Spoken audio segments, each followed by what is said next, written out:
যে তিস্তা এবার বাজেটে বক্তৃতা এসেছে, প্রতিশ্রুতি আছে, কিন্তু সুনির্দিষ্ট কোনো বরাদ্দ নেই, রোডম্যাপ নেই। পদ্মা একনেকে অনুমোদন হয়েছে, সুনির্দিষ্ট বরাদ্দ। হ্যাঁ, কর্মসূচি করলাম যে আমরা দ্রুত একনেকে অনুমোদন, সুনির্দিষ্ট রোডম্যাপ ঘোষণা এবং কাজ শুরুর দাবিতে এই কর্মসূচি করতেছি। গোটা তিস্তার তীরে তীরে এই কর্মসূচি চলবে এবং 1 তারিখ এবং গোটা তিস্তার 5 জেলায় গণ অবস্থান কর্মসূচি আমরা ঘোষণা করছি। আমরা আশা করি প্রধানমন্ত্রী কথা দিয়েছেন যে এটা তিনি করবেন। আমরা সেই কথাকে বিশ্বাস করে, আমরা সরকারের 4 মাস সময়, এই সরকার বিশ্বাস করে তিনি তার প্রতিশ্রুতি রক্ষা করবেন। এই যে আমাদের আকুতি, এই যে আমাদের মানুষের মধ্যে যে বিক্ষোভ এটা আছে, তিনি এটা বুঝবেন। এই জন্যই দাবিগুলো করা হচ্ছে। পদ্মা এবং তিস্তার মধ্যে আলাদা কোনো বরাদ্দ রাখা হয় নাই, 10,355 কোটি টাকা রাখা হয়েছে। এখন বাজেটেরই সহায়তা নিতে পারে সরকার, বিদেশ থেকেও নিতে পারে। সেখানে আমরা বলেছি, আমাদের বিকল্প প্রস্তাব, চমৎকার প্রস্তাব দিয়েছি আমরা এই বাজেটেরই সহযোগিতার জন্য। সংসদীয় বাজেট আপনারা পেশ করেন, এটা তো প্রস্তাবিত বাজেট। সেইখানে তিস্তা বন্ড চালু করেন সঞ্চয়পত্রের মতো। তিস্তার যে বালু পাথর উত্তোলন যে হয়, সেটা সরকারি ব্যবস্থা নিয়ে আসেন, সেই টাকা এখানে যাবে। এই তিস্তার 9,000 কোটি টাকা প্রথম পেজের কাজের জন্য কারো কাছে টাকার দরকার আছে বলে আমরা মনে করি না।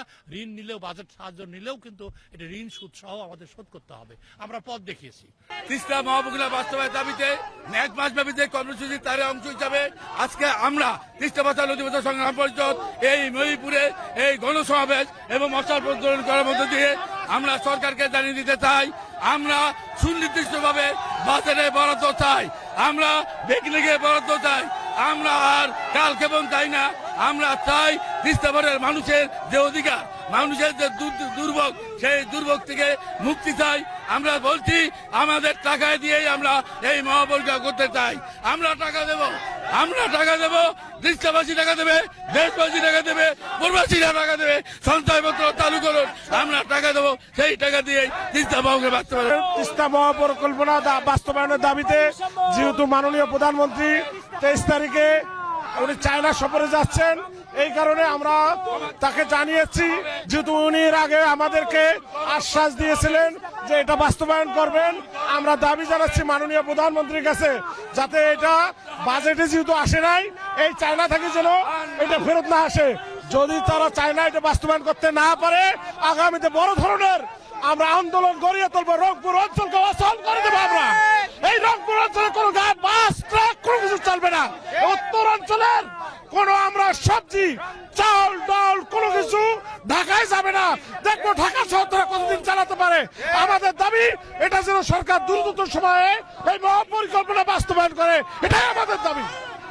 আমরা স্পষ্ট বার্তা দিতে চাই, আগামী 2 জুলাই এই বাজেটের মধ্যে যদি তিস্তা মহাপরিকল্পনার সুনির্দিষ্ট সময়বদ্ধ রোডম্যাপ ঘোষণা করা না হয় এবং যদি আমাদের এই বাজেটটি সংসদে উপস্থাপন করা না হয়, আগামী 2 জুলাই এই উত্তরবঙ্গের 5টি জেলায় তিস্তা পারে আপামর জনতা নিয়ে আমরা গণ অবস্থান কর্মসূচি এবং সেই সাথে উত্তরবঙ্গকে ঢাকার সঙ্গে সংযোগ যোগাযোগ বিচ্ছিন্ন করার কর্মসূচি ঘোষণা করব ইনশাআল্লাহ।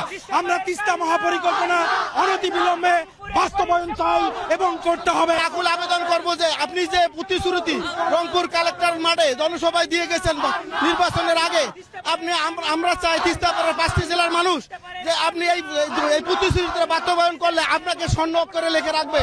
কারণ এই রংপুর বিভাগে আপনাকে 33টি আসনের মধ্যে মাত্র 13টি আসন দিয়েছে। তারপরে আপনি যদি এটা বাস্তবায়ন অতি দ্রুত করেন এবং চীন সফরের মাধ্যমে যদি আপনি বাস্তবায়ন শুরু করেন এবং তিস্তা মহাপরিকল্পনা রোডম্যাপ শুরু করেন, তাহলে আপনাকে এই তিস্তাপাড়ের এই দুর্যোগ প্রবণ এলাকার মানুষ আপনাকে স্বর্ণ অক্ষরে হৃদয়ে লিখে রাখবে।